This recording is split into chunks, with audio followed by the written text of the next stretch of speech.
12 अप्रैल को खत्म हुए सप्ताह ने मिले जुले संकेत दिए। हफ्ते की शुरुआत मार्केट के लिए पॉजिटिव रही, लेकिन इसके बाद शुक्रवार को बिकवाली के दबाव ने बढ़त को खत्म कर दिया। एक्सपर्ट्स का मानना है कि अब आने वाले सप्ताह में शेयर बाजारों की दिशा geopolitical events, macro economic data और कंपनियों के तिमाही नतीजे तय करेंगे। वहीं एक बड़ा अपडेट यह है कि ईरान ने इजराइल पर हमला कर दिया है। ऐसे में ये जंग बाजार के लिए भारी पड़ने की संभावना जताई जा रही है। चलिए वीडियो में आपको बाजार के अहम ट्रिगर्स, पॉजिटिव और नेगेटिव सभी संकेतों के बारे में पूरी जानकारी दे देते हैं। नमस्कार, मैं हूं डॉक्टर तन्वी सिन्हा और आप देख रहे हैं बिज़ तक। सबसे पहले कैसा रहा पिछला सप्ताह, उसके डेटा पर नजर डाल लेते हैं। निफ्टी में ओवरऑल 5.70 अंक की बढ़त रही और ये 22,519.40 के लेवल पर बंद हुए। वहीं निफ्टी बैंक 71.50 अंक की बढ़त के साथ 48,564.55 के लेवल पर बंद हुआ।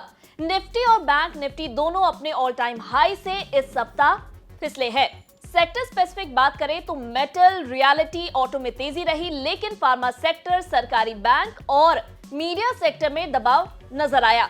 अब आने वाले हफ्ते शेयर बाजार को कौन कौन से फैक्टर्स करेंगे इंपैक्ट, इस पर बात कर लेते हैं। तो सबसे पहले तो आपको बता दें, इस हफ्ते बुधवार यानी कि 17 अप्रैल को रामनवमी पर बाजार बंद रहेंगे। अब इस हफ्ते के बड़े इवेंट्स देख लेते हैं। 15 अप्रैल यूएस में मार्च रिटेल बिक्री के डेटा आएंगे। 16 मार्च को चीन के Q4 जीडीपी आंकड़े आएंगे। 16 अप्रैल की बात करें तो यूएस में मार्च आईआईपी आंकड़े आएंगे।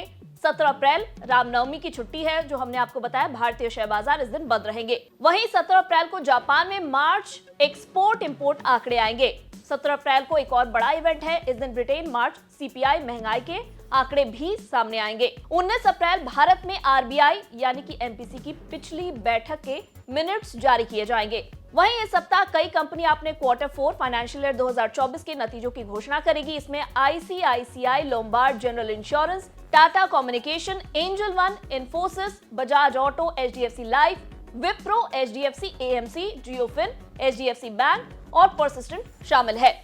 अब बाजार के लिए नेगेटिव संकेतों पर आपका फोकस ले जाते हैं। ईरान ने इजराइल पर हमला कर दिया है। ईरान ने इजराइल पर 300 ड्रोन मिसाइल दागे हैं। ये जंग बाजार पर भारी पड़ने की संभावना नजर आ रही है। सोमवार को कमजोर ओपनिंग होने की भी संभावना है। कच्चे तेल की कीमतों में तेजी की आशंका जताई जा रही है। ईरान इजराइल जंग से कच्चे तेल ब्रेंट का भाव जो अभी $90 प्रति बैरल है, उसके पार जाने की संभावना जताई जा रही है। एफआईआईज ने मार्च में अब तक 10,362 करोड़ रुपए के शेयर बेचे हैं, तो ये भी एक तरह से नेगेटिव संकेत है। वहीं यूएस 10 साल की बॉन्ड यील्ड 4.51% से ऊपर चली गई है। चलिए अब बाजार के लिए पॉजिटिव फैक्टर्स क्या रहेंगे वो भी जान लेते हैं। भारत में मार्च महंगाई 5.09% से घटकर 4.85% हो गई है। वहीं भारत में फरवरी आईआईपी 3.8% से बढ़कर 5.7% हो गई है। टीसीएस की अगर बात करें तो टीसीएस के अच्छे नतीजों के चलते आईटी शेयर फोकस में रहने वाले हैं इस सप्ताह। Q4 में टीसीएस की आय और मुनाफा दोनों में बढ़त देखी गई है, तो ये एक तरीके से पॉजिटिव नजर आ रहे हैं संकेत। अब चलिए आपको निफ्टी, बैंक निफ्टी के अहम लेवल भी बता देते हैं। निफ्टी के सपोर्ट लेवल की अगर बात करें तो ये 22,350 से 22,300 है। निफ्टी के रेजिस्टेंस लेवल की बात करें तो ये 22,650 से 22,700। वहीं बैंक निफ्टी के सपोर्ट लेवल की बात करें तो ये 48,300 लेकर 48,200 है।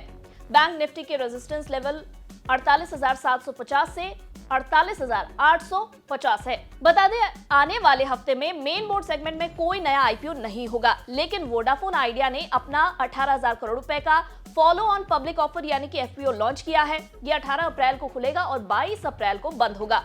इशू का प्राइस बैंड 10 रुपए से 11 रुपए प्रति शेयर तय किया गया है। वहीं एसएमई सेगमेंट में अगले हफ्ते 2 आईपीओ लॉन्च होंगे। इसमें 50.3 करोड़ रुपए का Ramdev Baba solvent public issue और साथ ही 16.5 करोड़ रुपए का ग्रिल स्प्लेंडर सर्विसेज आईपीओ शामिल है। ग्रीनटेक वेंचर्स का पब्लिक इशू 16 अप्रैल को बंद होगा, जबकि डीसीजी वायर्स एंड केबल्स और तीर्थ गोपीकॉन 16 अप्रैल को एनएसई इमर्ज पर डेब्यू करेंगे। उम्मीद है आपको इस वीडियो में दी गई जानकारी पसंद आई होगी। वीडियो पसंद आया हो तो इसे लाइक और शेयर करना ना भूलें। साथ ही बिजनेस जगत की खबरों से अपडेटेड रहने के लिए बने रहे हमारे साथ और देखते रहे बिज़ तक।